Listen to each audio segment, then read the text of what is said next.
Law 20. Do not commit to anyone. Judgment.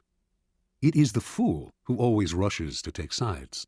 Do not commit to any side or cause but yourself.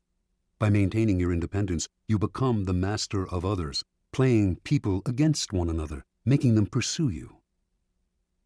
Part 1. Do not commit to anyone but be courted by all. If you allow people to feel they possess you to any degree, you lose all power over them. By not committing your affections, they will only try harder to win you over. Stay aloof, and you gain the power that comes from their attention and frustrated desire.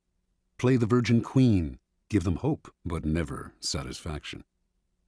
Observance of the law. When Queen Elizabeth I ascended the throne of England in 1558, there was much to do about her finding a husband.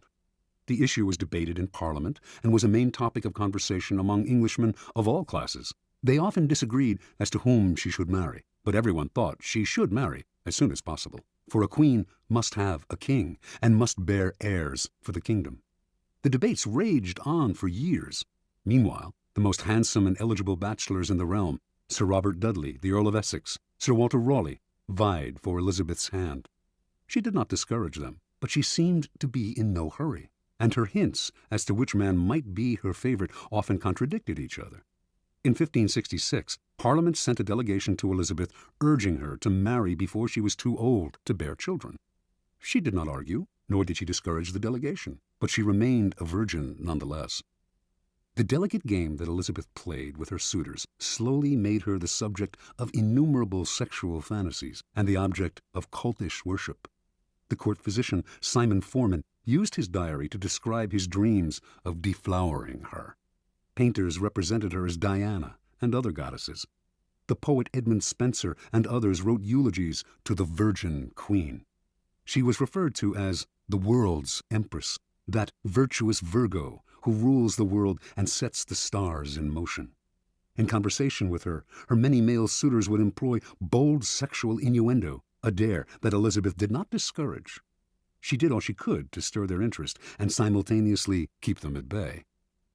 Throughout Europe, kings and princes knew that a marriage with Elizabeth would seal an alliance between England and any nation. The King of Spain wooed her, as did the Prince of Sweden and the Archduke of Austria. She politely refused them all. The great diplomatic issue of Elizabeth's day was posed by the revolt of the Flemish and Dutch lowlands, which were then possessions of Spain. Should England break its alliance with Spain and choose France as its main ally on the continent, thereby encouraging Flemish and Dutch independence? By 1570, it had come to seem that an alliance with France would be England's wisest course. France had two eligible men of noble blood, the Dukes of Anjou and Alençon, brothers of the French king. Would either of them marry Elizabeth? Both had advantages, and Elizabeth kept the hopes of both alive. The issue simmered for years. The Duke of Anjou made several visits to England, kissed Elizabeth in public, even called her by pet names. She appeared to requite his affections. Meanwhile, as she flirted with the two brothers, a treaty was signed that sealed peace between France and England. By 1582, Elizabeth felt she could break off the courtship. In the case of the Duke of Anjou in particular, she did so with great relief. For the sake of diplomacy, she had allowed herself to be courted by a man whose presence she could not stand and whom she found physically repulsive. Once peace between France and England was secure, she dropped the unctuous Duke as politely as she could. By this time, Elizabeth was too old to bear children. She was accordingly able to live the rest of her life as she desired, and she died the Virgin Queen. She left no direct heir, but ruled through a period of incomparable peace and cultural fertility. Interpretation. Elizabeth knew that marriage can often lead to a female ruler's undoing. By marrying and committing to an alliance with one party or nation, the queen becomes embroiled in conflicts that are not of her choosing, conflicts which may eventually overwhelm her or lead her into a futile war. Also, the husband becomes the de facto ruler and often tries to do away with his wife, the queen.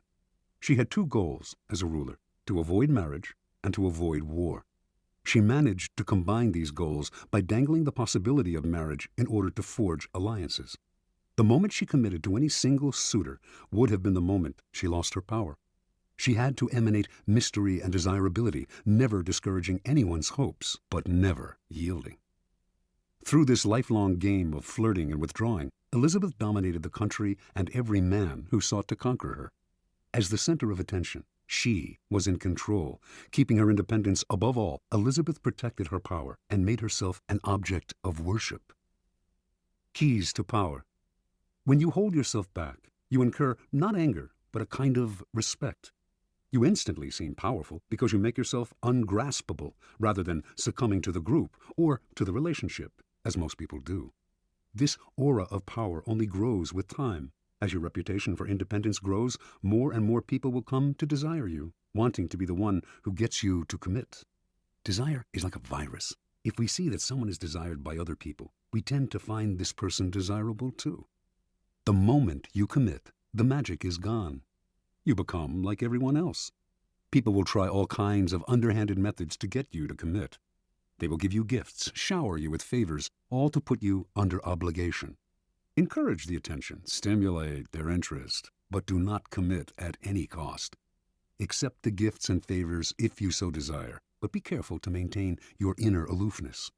You cannot inadvertently allow yourself to feel obligated to anyone. Stay aloof, and people will come to you. It will become a challenge for them to win your affections. As long as you imitate the wise virgin queen and stimulate their hopes, you will remain a magnet of attention and desire. Part 2. Do not commit to anyone. Stay above the fray. Do not let people suck you into their petty fights and squabbles. Seem supportive and interested, but find a way to remain neutral. Let others do the fighting, while you stand back, watch, and wait. When the fighting parties are good and tired, they will be ripe for the picking. You can make it a practice, in fact, to stir up quarrels between other people and then offer to mediate, gaining power as the go-between. Observance of the law. In the late 15th century, the strongest city-states in Italy, Venice, Florence, Rome, and Milan, found themselves constantly squabbling. Hovering above their struggles were the nations of France and Spain, ready to grab whatever they could from the weakened Italian powers. And trapped in the middle was the small state of Mantua, ruled by the young Duke Gianfrancesco Gonzaga. Mantua was strategically located in central Italy, and it seemed only a matter of time before one of the powers swallowed it up, and it ceased to exist as an independent kingdom. Gonzaga was a fierce warrior and a skilled commander of troops, and he became a kind of mercenary general for whatever side paid him best.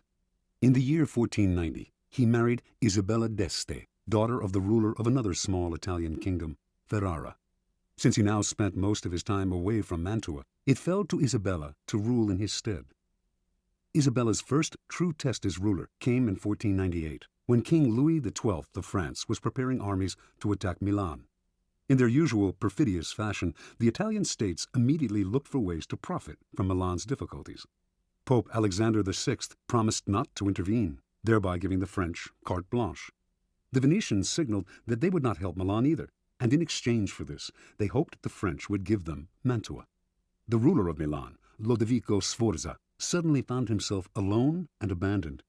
He turned to Isabella d'Este, one of his closest friends, also rumored to be his lover, and begged her to persuade Duke Gonzaga to come to his aid.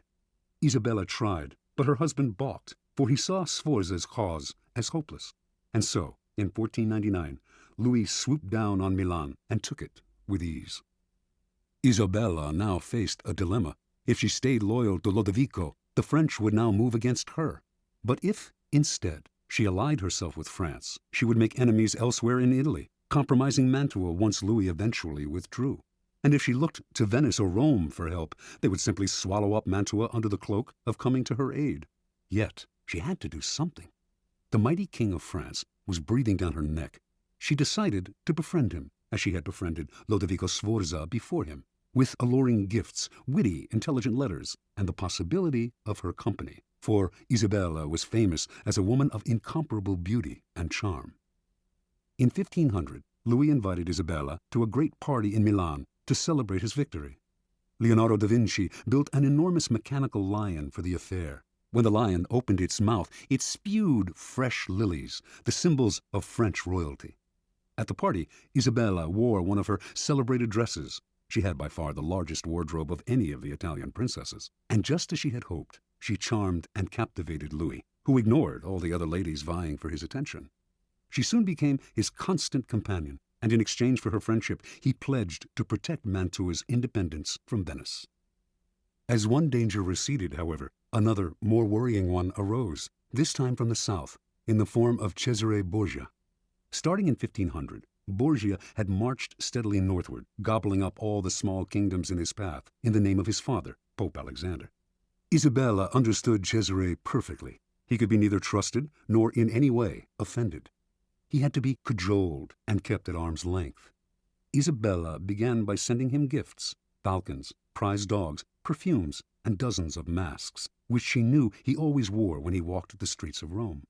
She sent messengers with flattering greetings, although these messengers also acted as her spies. At one point, Cesare asked if he could house some troops in Mantua. Isabella managed to dissuade him politely, knowing full well that once the troops were quartered in the city, they would never leave. Even when Isabella was charming Cesare, she convinced everyone around her to take care never to utter a harsh word about him, since he had spies everywhere and would use the slightest pretext for invasion. When Isabella had a child, she asked Cesare to be the godfather. She even dangled in front of him the possibility of a marriage between her family and his. Somehow it all worked, for although elsewhere he seized everything in his path, he spared Mantua. In 1503, Cesare's father Alexander died, and a few years later, the new pope, Julius II, went to war to drive the French troops from Italy. When the ruler of Ferrara, Alfonso, Isabella's brother, sided with the French, Julius decided to attack and humble him. Once again, Isabella found herself in the middle, the Pope on one side, the French and her brother on the other. She dared not ally herself with either, but to offend either would be equally disastrous. Again, she played the double game at which she had become so expert. On the one hand, she got her husband Gonzaga to fight for the Pope, knowing he would not fight very hard. On the other, she let French troops pass through Mantua to come to Ferrara's aid. While she publicly complained that the French had invaded her territory, she privately supplied them with valuable information. To make the invasion plausible to Julius, she even had the French pretend to plunder Mantua. It worked once again. The Pope left Mantua alone. In 1513, after a lengthy siege, Julius defeated Ferrara, and the French troops withdrew. Worn out by the effort, the Pope died a few months later. With his death, the nightmarish cycle of battles and petty squabbles began to repeat itself. A great deal changed in Italy during Isabella's reign. Popes came and went. Cesare Borgia rose and then fell. Venice lost its empire. Milan was invaded. Florence fell into decline. And Rome was sacked by the Habsburg Emperor Charles V.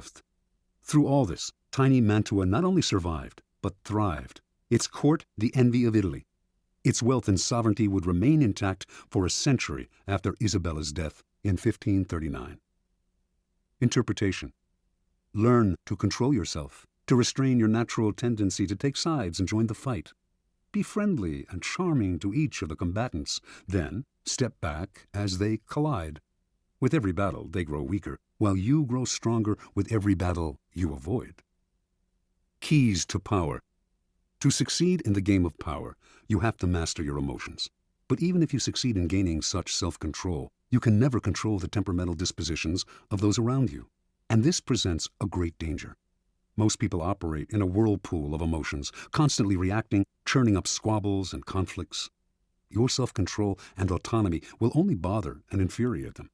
They will try to draw you into the whirlpool, begging you to take sides in their endless battles or to make peace for them. If you succumb to their emotional entreaties, little by little, you will find your mind and time occupied by their problems. Do not allow whatever compassion and pity you possess to suck you in. You can never win in this game. The conflicts can only multiply. On the other hand, you cannot completely stand aside, for that would cause needless offense. To play the game properly, you must seem interested in other people's problems, even sometimes appear to take their side. But while you make outward gestures of support, you must maintain your inner energy and sanity by keeping your emotions disengaged. No matter how hard people try to pull you in, never let your interest in their affairs and petty squabbles go beyond the surface.